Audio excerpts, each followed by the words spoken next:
मैं आज से कोई नहीं, मेरे दो बयान हैं, कहिए तो मैं आपको दिखा दूं। 3 महीने पहले और 10 अक्टूबर को फिर दोबारा मैंने इस बात को कहा था कि ये चुनाव हाईजैक हो चुका है, अब इस चुनाव का कोई मतलब नहीं है।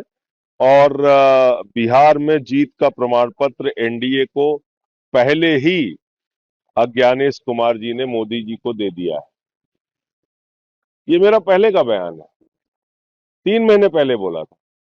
80 लाख वोट जिस राज्य में काट दिए जाएंगे, जिस राज्य में 5 लाख वोट डुप्लीकेट बनेंगे, जिसमें 1 लाख वोट अता पता नहीं किसका है, उस राज्य के चुनाव परिणाम क्या होंगे? आप सहजता से इस बात को समझ सकते हैं।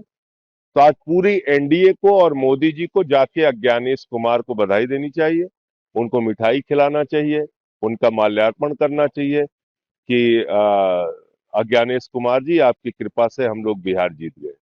यही हुआ है। दिल्ली के अंदर 40,000 वोट केजरीवाल साहब की विधानसभा में चुनाव शुरू होने से पहले कट गए थे।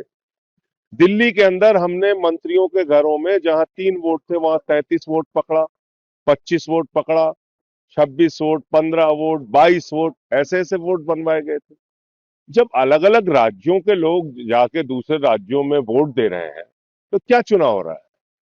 क्या चुनाव है ये? तो इसलिए ये तो पहले से ही घोषित परिणाम था। आज उसका इंतजार कर रहे थे हम लोग कि 14 तारीख कब आएगी और कब ये सब चीजें हम लोग देखेंगे। लेकिन बोल मैंने पहले दिया था।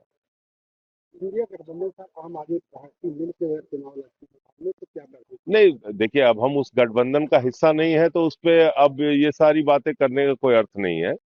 हम 83 सीटों पे वहां चुनाव लड़े, उसके प्रचार के लिए भी गया और मैंने कहा भी था कि हम प्रचार के लिए जा रहे हैं। लेकिन अज्ञानेश कुमार ने जीत का प्रमाण पत्र मोदी जी को पहले ही दे दिया है। हैं। राजद ये के मेरा आज का बयान नहीं है। हाँ। राजद के एक नेता सुनील सिंह उन्होंने मतगणना के पहले बताया, अगर हम लोग हारते हैं, तो जैसे नेपाल बांग्लादेश और श्रीलंका की सड़कों पर दृश्य देखे गए थे वो नहीं, इस दोबारा प्रकार के देखे जाएंगे। बयान का मैं समर्थन नहीं करता। क्या चर्चा देखिए, ऐसा है, देश सर्वोपरि है। हम जो लड़ेंगे वो लोकतांत्रिक तरीके से लड़ेंगे।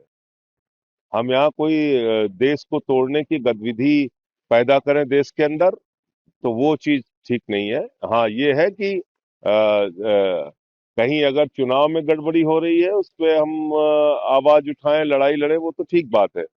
लेकिन हम यहाँ इसको बांग्लादेश बना देंगे और नेपाल बना देंगे, इसलिए थोड़ी हम पैदा हुए हैं। पवन खेड़ा कांग्रेस के पवन खेड़ा ने एक सवाल पैदा किया है कि 2,900 किलोग्राम की विस्फोटक सामग्री फरीदाबाद कैसे पहुंची। एक सवाल उठाया उन्होंने। देखिए, ये सारी बातें तो बिल्कुल जायज हैं कि एक तरफ प्रधानमंत्री जी और पूरी की पूरी बीजेपी दावा करती है कि उन्होंने आतंकवाद खत्म कर दिया। वो देश के ऊपर कोई भी आतंकवादी हमला वो युद्ध माना जाएगा। ये सारे बयान तो मोदी जी के हैं। तो अब तो उन्होंने जाके लाल किला, जो देश का गौरव है, वहां पे ब्लास्ट कर दिया।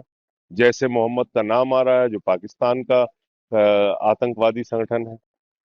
तो अब उस पर क्या करेंगे? प्रधानमंत्री ने तो अब तक कुछ बोला नहीं है।